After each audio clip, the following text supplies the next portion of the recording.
قال رب إني ظلمت نفسي فاغفر لي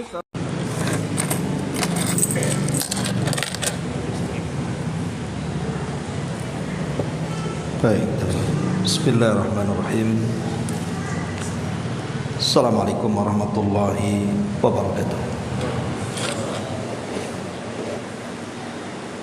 Alhamdulillah wassalatu wassalamu ala rasulillah wa ala alihi wa sahbihi wa mawalah wa la hawla wa la quwata illa billahi wa barakatuh.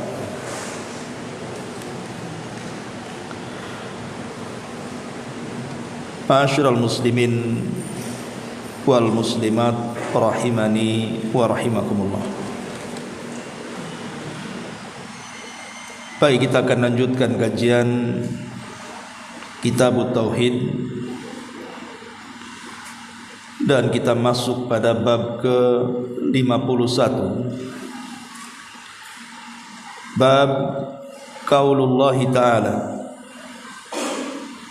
walillahil asmaul husna fad'uuhu biha wa dharul ladzina yulhiduna fi asma'ihi. Bab firman Allah Subhanahu wa ta'ala,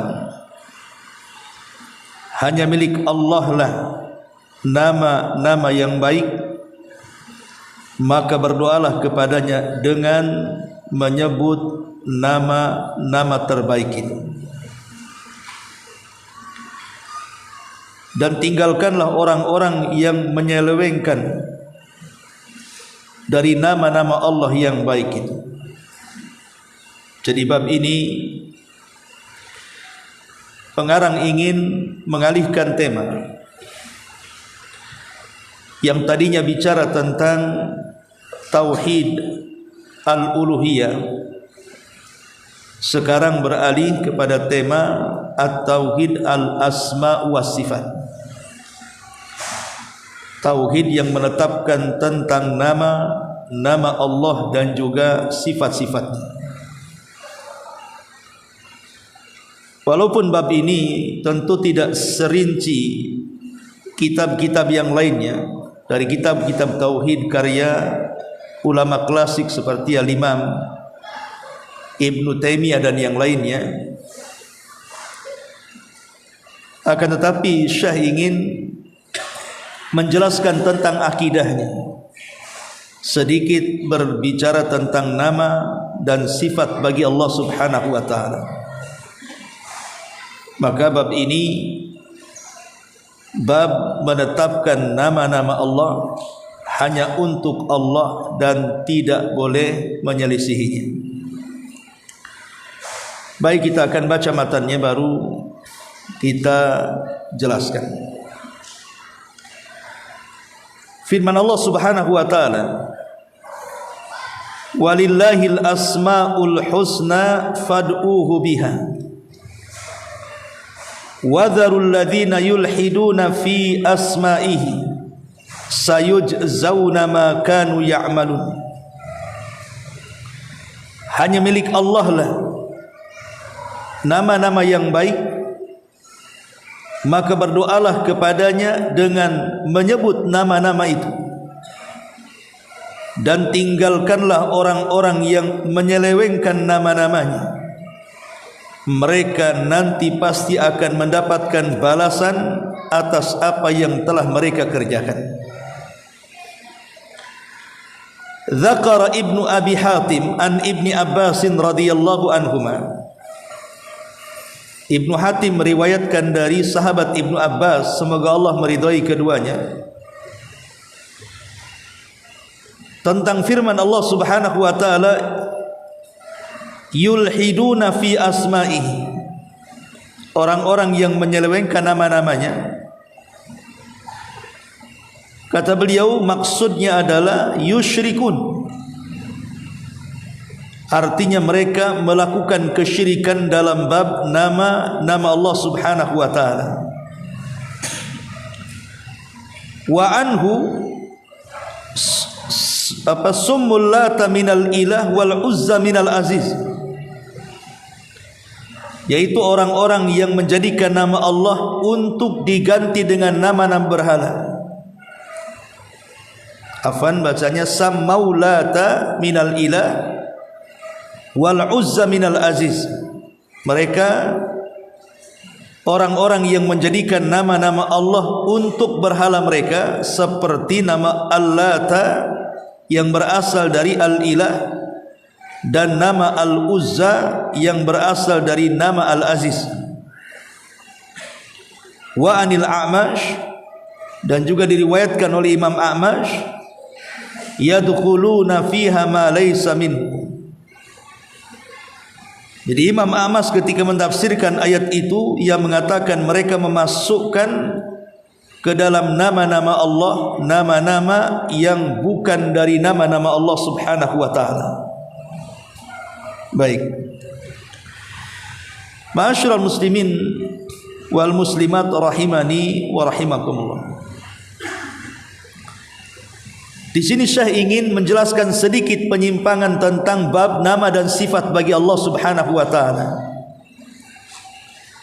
Di antaranya beliau menyebutkan dua penyimpangan dalam bab nama dan sifat.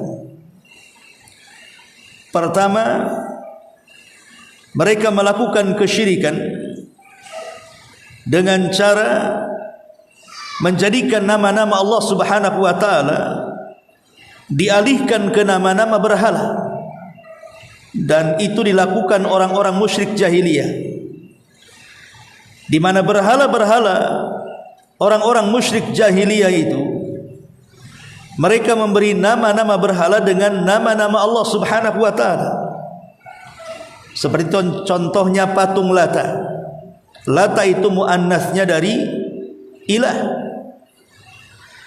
Kemudian juga nama Al-Uzza itu muannasnya dari Al-Aziz. Dan ini kesyirikan, meletakkan nama Allah diletakkan ke nama berhala, pelecehan terhadap Allah Subhanahu wa taala.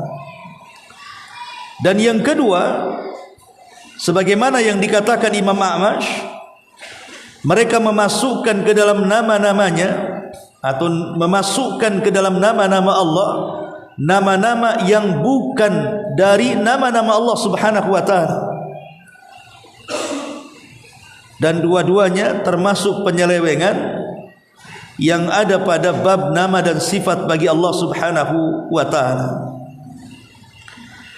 Makanya Syekhul Islam Ibn Taimiyah rahimahullahu taala membuat definisi tentang Asmaul Husna. Asmaul Husna, nama-nama Allah yang indah itu harus memiliki 3 syarat. Pertama, bisa digunakan untuk berdoa dengan nama-nama tersebut, karena Allah mengatakan fad'uhu biha, berdoalah dengan nama-nama itu. Dan yang kedua, nama-nama tersebut datang dicantumkan dalam Al-Quran dan Sunnah, bukan nama-nama yang direkayasa, yang tidak ada dalam Al-Quran dan Sunnah. Kemudian yang ketiga, nama-nama tersebut secara zatnya menunjukkan keindahan dan isinya penuh dengan pujian. Kalau memenuhi 3 syarat ini, maka itulah Asmaul Husna, nama-nama Allah yang indah, yang terkandung padanya sifat-sifat Allah yang sempurna. Bisa berdoa dengan nama-nama itu, dan nama-nama itu tercantumkan dalam Quran dan Sunnah, dan isinya penuh dengan keindahan dan pujian. Baru itu disebut nama-nama Allah Subhanahu wa taala, kata Syekhul Islam Ibn Taimiyah rahimahullahu taala. Ma'asyiral muslimin yang dimuliakan Allah Subhanahu wa taala. Baik, kita akan bahas pendalilannya.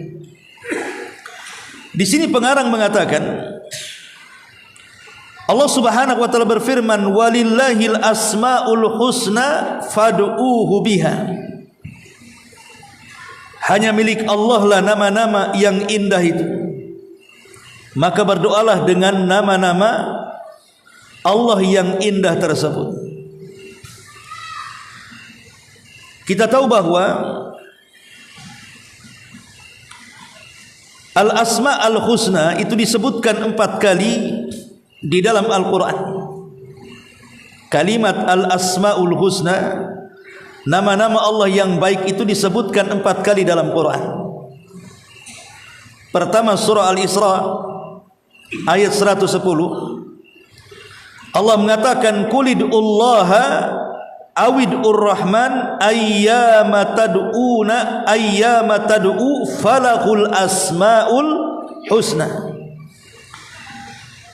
Serulah Allah atau serulah Ar-Rahman dengan nama yang mana saja yang kamu seru, maka dia mempunyai al-asmaul husna, nama-nama Allah yang baik. Di sini Allah katakan falahul asmaul husna. Kemudian surah Taha ayat 8, Allah mengatakan Allahu la ilaha illahu walahul asmaul husna. Dialah Allah, tidak ada sesembahan yang berhak disembah melainkan Dia, dan Dia memiliki al-asmaul husna, nama-nama Allah yang baik. Di sini ada kata-kata walahul asmaul husna. Kemudian surah Al-Hasyr ayat 24, Allah mengatakan huwallahul khaliqul bari'ul musawwir walahul asmaul husna.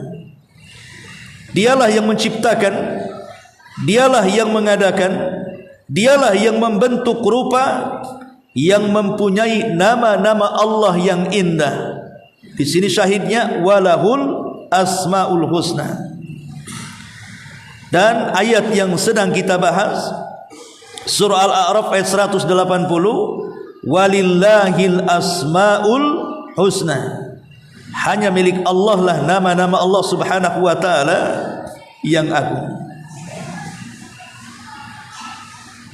Di sini kalimat al-asma, al-asma alif lam, di sini al-asma adalah alif lam al-ahad. Artinya alif lam yang menunjukkan bahwa nama-nama itu sudah diketahui bahwa itu nama-nama Allah. Jelas dan terang bahwa tidak mungkin ketika disebut al-asma ada alif lam dalam al-asma kecuali pikiran kita langsung menuju kepada Allah Subhanahu wa taala. Adapun al-husna artinya indah, sehingga nama-nama Allah secara sendirinya menunjukkan keindahan. Dan fad'uhu biha maksudnya adalah kita harus berdoa dengan kepada Allah Subhanahu wa taala dengan cara menyebut nama-namanya. Makanya para ulama mengatakan ketika bicara tentang adab berdoa, salah satu adab-adab berdoa supaya doa kita mustajab adalah dengan menyebut namanya terdahulu, baru meminta apa yang kita minta. Bahkan sebagian para ulama mengatakan apabila kita berdoa kepada Allah dengan menyebut nama Allah sesuai dengan yang kita minta, maka kita sedang menyebut nama Allah Al-A'zam, Ismullahil A'zam, nama Allah yang agung. Artinya menyamakan permintaan dengan menyebut namanya, dan itu diantara sebab mustajab doa. Contoh umpamanya kita ingin minta sesuatu kepada Allah, berarti yang kita sebut kalimat Ar-Razzaq. Ya Razzaq, Ya Razzaq, Ya Razzaq urzuqni.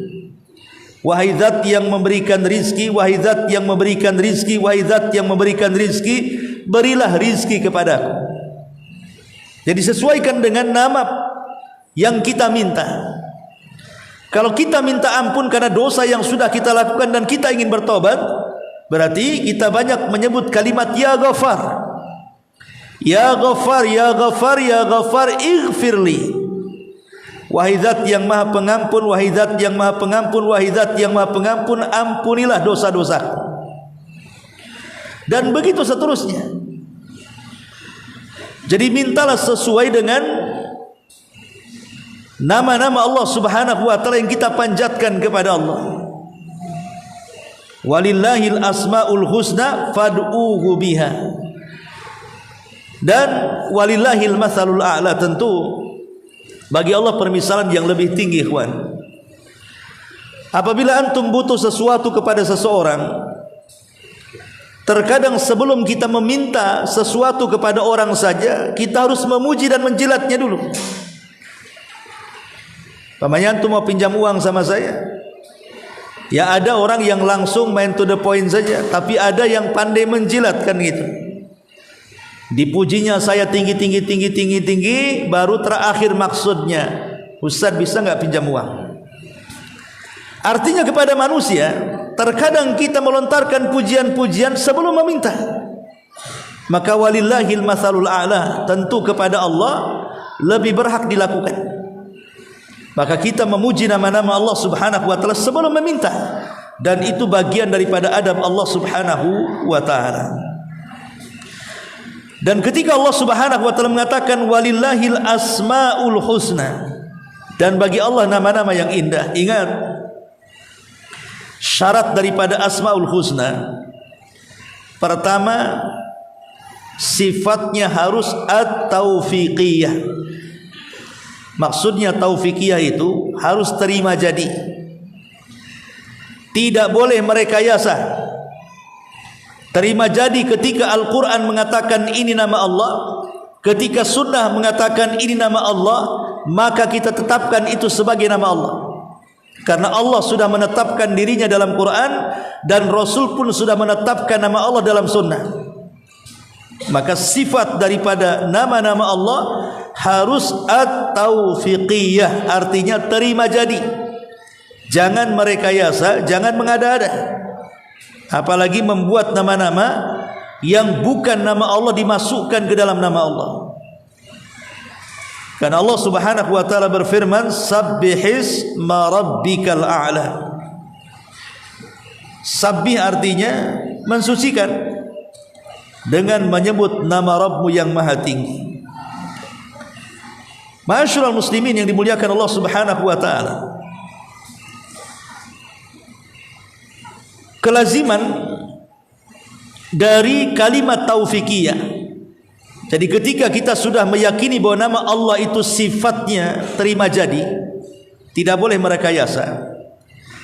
Berarti ada 3 kelaziman di sini. Pertama, semua nama yang datang dalam nas-nas baik dari Al-Quran dan Sunnah wajib kita tetapkan. Yang kedua, tidak boleh menolak satu pun dari nama-nama Allah tersebut.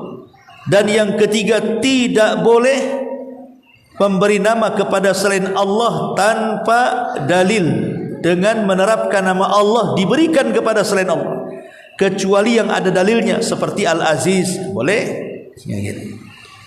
Dan itu sudah kita jelaskan ya. Kemudian syarat yang kedua, nama Allah itu harus indah. Nama Allah itu harus indah, artinya menunjukkan puncak dari keindahan. Makanya sering ketika kita mengartikan dalam bahasa kita nama-nama Allah, mesti kita katakan dengan kalimat maha. Allah yang maha esa, Allah yang maha pengasih, Allah yang maha penyayang. Ketika kita melekatkan nama maha, menunjukkan itulah puncak keindahan dari nama-nama Allah Subhanahu wa taala. Karena setiap nama Allah menunjukkan sifat yang indah. Ma'asyiral muslimin yang dimuliakan Allah Azza wa Jalla, dan ingat bahwa setiap nama itu pasti mengandung sifat. Setiap nama mengandung sifat. Maka ketika kita kemudian meyakini tentang nama Allah 99 nama, walaupun ini bukan batasannya, artinya yang kita ketahui berdasarkan nas 99 nama, maka dari 99 nama itu melahirkan sifat-sifat Allah Subhanahu wa taala. Tetapi yang harus kita pahami bahwa sifat Allah itu kan ada 2. Ada sifat dzatiyah yang melekat bagi Allah, ada sifat fi'liyah yang tidak melekat, di mana Allah melakukan sesuai dengan kehendaknya. Seperti Allah turun,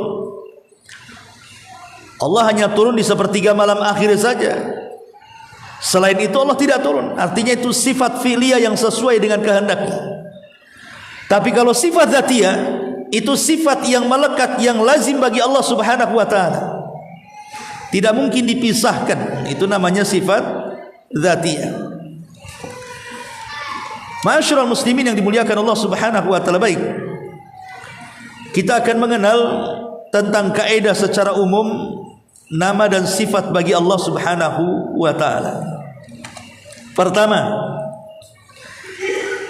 ketika kita bicara tentang nama dan sifat bagi Allah, artinya kita bicara soal keimanan. Jadi makin dalam pengetahuan kita tentang nama-nama Allah, makin dalam pengetahuan tentang sifat-sifat Allah, maka makin kuat keimanan kita kepada Allah Subhanahu wa taala. Makin rendah pengetahuan kita tentang nama Allah, makin rendah pengetahuan kita tentang sifat Allah, maka makin rendah juga keimanan kita kepada Allah Subhanahu wa taala.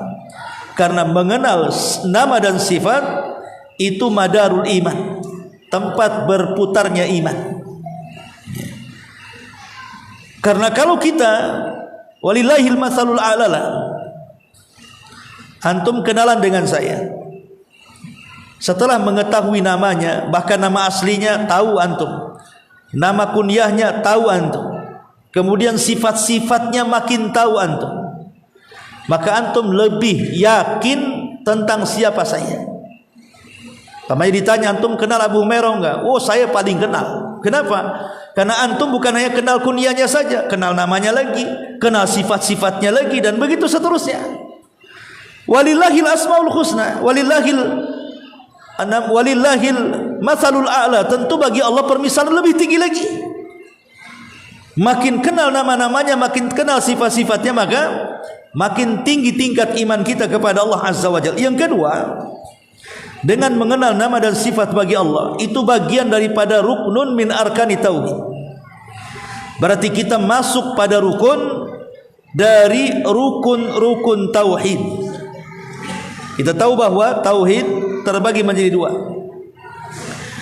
Ada yang disebut dengan tauhidul amali, at-tauhidul amali, atau dikenal dengan tauhidul al-qasdu wat talab. Inilah yang disebut dengan at-tauhid al-uluhiyah namanya. Tapi di sana ada yang disebut dengan at-tauhidul ilmi, tauhid pengetahuan, yang bicara tentang al-i'tiqad wal khabar, keyakinan dan khabar. Maka ini bicara tentang dua tauhid. Pertama rububiyah, dan yang kedua at-tauhidul uluhiyah. Karena kalau kita bicara tauhid rububiyah, berarti bicara mengenal siapa Rabb kita. Oh, Rabb kita itu pencipta, pengatur, kemudian juga penguasa, penghidup, pemati, dan begitu seterusnya. Berarti menghabarkan siapa Tuhan kita. Sama juga ketika kita membicarakan nama dan sifat bagi Allah, kita menghabarkan bahwa Tuhan kita itu maha pengasih, maha penyayang, dan begitu seterusnya. Jadi tauhid rububiyah dengan tauhid al-asma wa sifat ada kesamaan. Sama-sama menghabarkan siapa Rabb kita. Beda kalau tauhid uluhiyah bicara tentang talab tuntutan, bicara tentang amal, bahwa kita tidak boleh menyembelih kecuali kepada Allah, maka sembelihlah karena Allah. Kita tidak boleh solat kepada selain Allah, maka solatlah kepada Allah. Kita tidak boleh bernazar kepada selain Allah, maka bernazarlah kepada Allah. Itu namanya tauhid tuntutan namanya. Uluhiyah namanya. Jadi tauhid al-asma wa sifat bagian daripada rukun-rukun tauhid. Kalau kita mengingkari tauhid al-asma wa sifat dan hanya menetapkan dua tauhid uluhiyah dan rububiyah, maka kita belum dianggap mentauhidkan Allah. Karena kita mengingkari satu rukun daripada rukun-rukun tauhid. Kemudian yang ketiga, ketika kita mempelajari atau meyakini tentang nama dan sifat bagi Allah, maka kita bicara tentang dirwatu sanamil ubudiyah. Kita bicara tentang puncak dari penghambaan kita kepada Allah Subhanahu wa taala. Jadi kalau kita lebih mengenal nama dan sifat bagi Allah, maka makin rendahlah kita di hadapan Allah, makin hinalah kita di hadapan Allah, sehingga kita betul-betul menjadi budak bagi Allah Subhanahu wa taala. betul-betul kita menghambakan diri kepada Allah Azza wa Jalla. Contoh umpamanya yang ringan, ketika kita meyakini Allah yang memberikan rizki, maka tentu kita tidak akan mengharap orang lain memberikan rizki kepadanya. Pasti dia akan berharap kepada Allah Subhanahu wa Ta'ala semata. Dari situ tumbuh perasaan menggantungkan rizki hanya kepada Allah. Maka makin kita merendah menjadi hamba dan terus meminta kepada zat yang maha kuasa, Allah Subhanahu wa Ta'ala. Maka dengan mengenal nama dan sifat bagi Allah, berarti kita bicara tentang zarwatu sanamil ubudiyah, puncak daripada ubudiyah kita kepada Allah Subhanahu wa Ta'ala. Ma'asyiral muslimin yang dimuliakan Allah Subhanahu wa Ta'ala, dan perlu antum ketahui bahwa kalau kita ini mempelajari nama dan sifat bagi Allah, alhamdulillah sekarang banyak kitab yang mengarang tentang fikih al-asmaul husna. Bahkan mungkin kalau kitab tauhid ini selesai, bagus juga kita pelajari tentang fikih al-asmaul husna. Karena kan kitab tauhid yang kita pelajari ini bicara terfokus kepada tauhid uluhiyah, penyimpangan dalam bab tauhid uluhiyah. Memang dicantumkan tentang tauhid al-asma wa sifat, tetapi tidak banyak. Tapi kalau kita mempelajari fikih asmaul husna itu sangat bagus sekali. Karena ketika kita mempelajari fikih asmaul husna itu ada pengaruh-pengaruh yang luar biasa bagi kehidupan kita. Karena bagaimanapun tujuan mempelajari nama dan sifat bagi Allah itu bukan hanya sekedar mempelajari nama tanpa pengaruh. Tapi ketika kita mempelajari nama-nama Allah Subhanahu wa Ta'ala dan sifatnya, lebih daripada mengenal nama dan sifatnya, tapi lebih daripada itu harus ada asar pengaruh daripada kenapa kita mempelajari nama itu. Apa yang kita ambil faedah dari contohnya Ar-Rahman? Bagi kita mempelajari Ar-Rahman itu apa pengaruhnya? Ar-Rahim, bagi kita mempelajari Ar-Rahim itu apa pengaruhnya? Al-Malik, Al-Qudus dan yang lainnya. Tentu mempelajari nama-nama Allah itu pasti ada pengaruhnya. Lah secara global, kalau kita mempelajari nama dan sifat bagi Allah, di antara pengaruhnya adalah ta'zizul khaufi wal mahabbati. Muncul dalam hati kita perasaan takut dan kecintaan yang lebih kepada Allah Subhanahu wa Ta'ala. Bahkan terkadang dengan mempelajari nama dan sifat bagi Allah, muncul dari seorang hamba perasaan malu. Bukan hanya takut saja, perasaan malu dari Allah Subhanahu wa Ta'ala, dan tertanam bukan hanya kecintaan tapi tumbuh harapan. Contoh umpamanya, Allah Subhanahu wa Ta'ala Al-Basir As-Sami, maha melihat dan maha mendengar. Kalau kita yakin Allah Subhanahu wa Ta'ala maha melihat, kalau kita yakin Allah Subhanahu wa Ta'ala maha mendengar, maka yakinlah setiap ucapan kita didengar, setiap perbuatan kita dilihat. Kalau seseorang kemudian yakin setiap ucapannya didengar Allah, setiap perbuatannya dilihat Allah, mungkinkah dia mengucapkan yang kotor? Mungkinkah dia berlaku perbuatan maksiat? Tentu sedikit banyak akan tertaruh sifat malu, karena dia sedang didengar dan dilihat. Samalah dengan antum bekerja, di situ banyak CCTV. Kemudian bos sudah membuat hukuman, siapa yang melanggar akan dipecat, akan diskor, dikurangi gaji dan yang semacamnya. Tentu dalam ruangan itu saya pastikan antum akan bekerja keras supaya jangan ada celah kesalahan. Kenapa? Sedikit saja ada celah kesalahan, CCTV menyorot antum. Ini yang melihat kita bukan CCTV, tapi jauh daripada CCTV. Lebih hebat lagi, Allah Subhanahu wa Ta'ala mengirim para malaikat yang memantau kita. Bahkan bumi juga menyaksikan kita, langit dan begitu seterusnya juga menjadi saksi bagi perbuatan kita. Maka sedikit banyak, maka kita akan ada perasaan malu. Dari malu tumbuh perasaan takut, bahkan lebih daripada itu tumbuh perasaan cinta dan harapan. Itulah diantara kenapa mempelajari nama Allah itu ada pengaruh besar.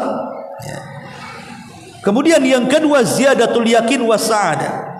Kita baca saja secara ringkas. bisa menambah keyakinan dan juga kebahagiaan. Yang ketiga, tahqiqul ubudiyatil qalbiyati wal amali, bisa mewujudkan penghambaan kepada Allah baik secara hati dan amal. Kemudian juga at-tawakkul 'ala Allah, makin kuat ketergantungan kita kepada Allah, dan itu tingkat tinggi dalam tauhid. Kemudian muncul al-haya wal muraqabah, malu dan merasa diawasi. Kemudian as-sa'adatu wal farah, muncul kebahagiaan dan kesenangan. Dan yang terakhir al-wiqayatu minadh dhalalah, bisa terlindungi dari kesesatan. Dan banyak lagi.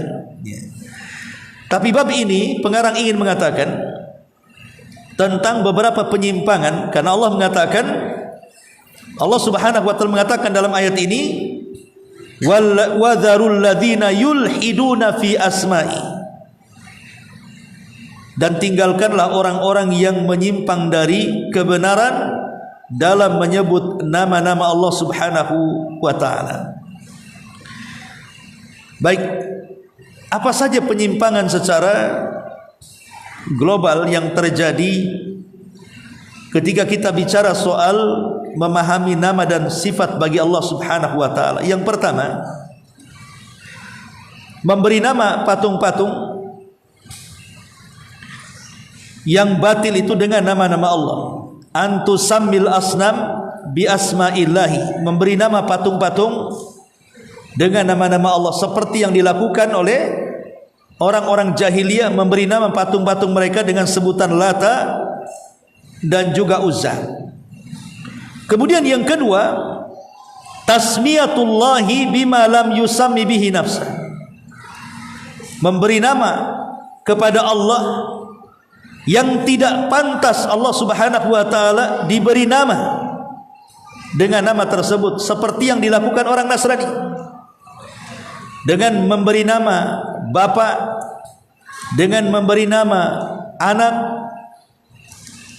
Kan begitu, orang Nasrani mengatakan Isa itu anak Allah, kemudian Allah itu disebut bapa, kemudian Isa itu anak bapa. Lah ini penamaan yang belum pernah Allah Subhanahu wa taala menamakan dirinya, baik di dalam Al-Qur'an ataupun sunnah Nabi sallallahu alaihi wasallam. Kemudian yang ketiga, wasfullahi ta'ala bin naqais wal uyub, memberi sifat bagi Allah dengan sifat-sifat yang kurang dan penuh dengan cacat, seperti yang dilakukan orang Yahudi. Mereka mengatakan bahwa Allah itu fakir, sebagaimana Allah mengatakan, laqad sami'a Allahu qaulal ladzina qalu innallaha faqir wa nahnu aghnia. Sungguh Allah telah mendengar ucapan orang-orang yang berkata, maksudnya Yahudi, sesungguhnya Allah itu fakir, kami yang kaya. Enggak mungkin Allah disifati dengan fakir dan orang-orang Yahudi menganggap kami kaya.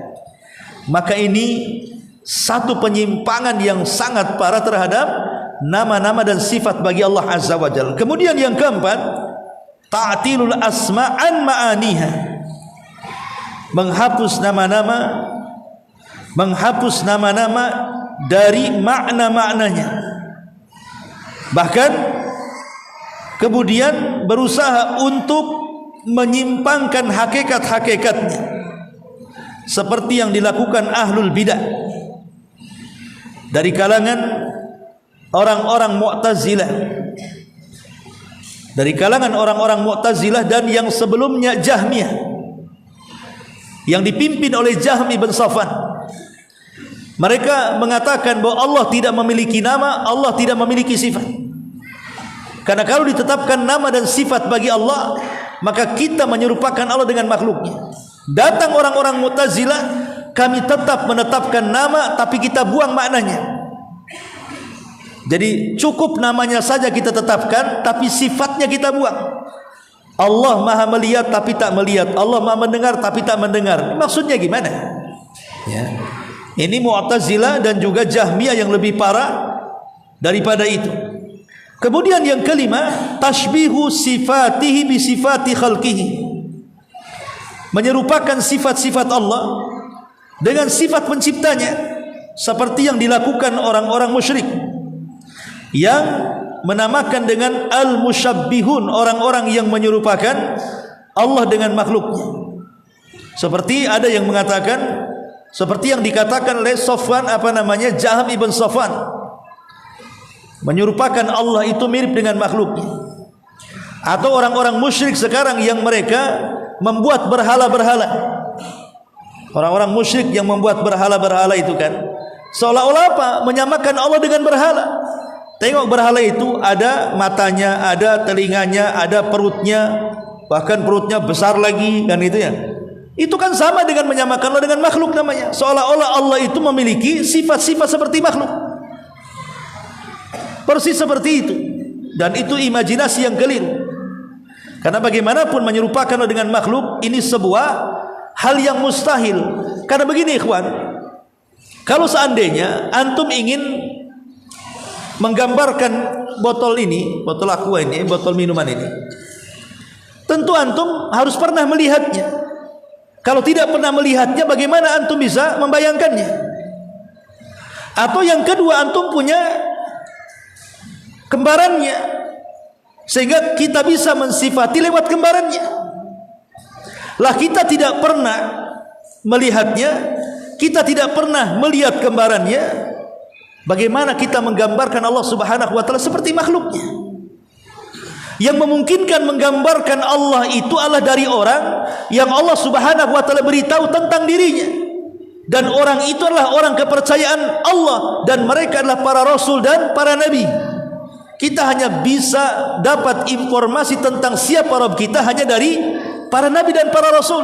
Itulah yang kita tetapkan. Selebihnya kita tidak akan tetapkan, karena kita tidak pernah melihat Allah. Bagaimana bisa membayangkan? Bahkan kita tidak pernah melihat kembarannya, karena Allah tidak punya kembaran.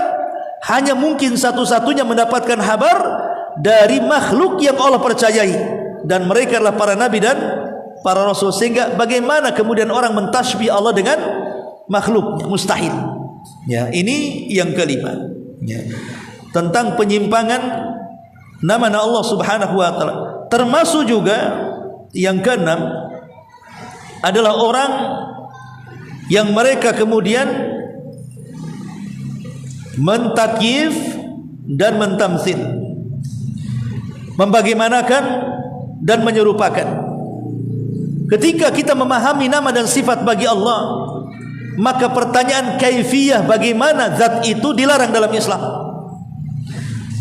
Yanzilu Rabbuna ila sama'id dunya, Allah turun ke langit dunia. Antum tanyakan macam mana turunnya? Allah tidak, atau Rasul tidak pernah ditanya oleh para sahabat tentang bagaimana turun. Bahkan Imam Malik pernah marah ketika ditanya soal istiwa, bagaimana istiwanya? Kata Imam Malik, istiwa maklum, wal kaifiyatu majhul, wal imanu bihi wajibun, was su'alu anhu bid'atun. Istiwa itu maklumul makna, maknanya sudah jelas ya, istiwa. Adapun membagaimanakan itu tidak pernah ada. Bahkan beriman itu wajib. Kalau terus bertanya, maka itu perbuatan ahli bidah. Maka kita tidak boleh kemudian menanyakan soal kaifiyah. Menanyakan kaifiyah tentang nama dan sifat sama dengan menanyakan zat Allah Subhanahu wa taala, karena nama dan sifat senantiasa melekat dengan Allah Subhanahu wa taala. Ataupun al-qaulu 'ala Allahi bila ilmi, bicara tentang Allah tanpa pengetahuan. Itu bagian penyelewengan tentang nama-nama Allah. Al-qaulu 'ala Allah bila ilmi. Ataupun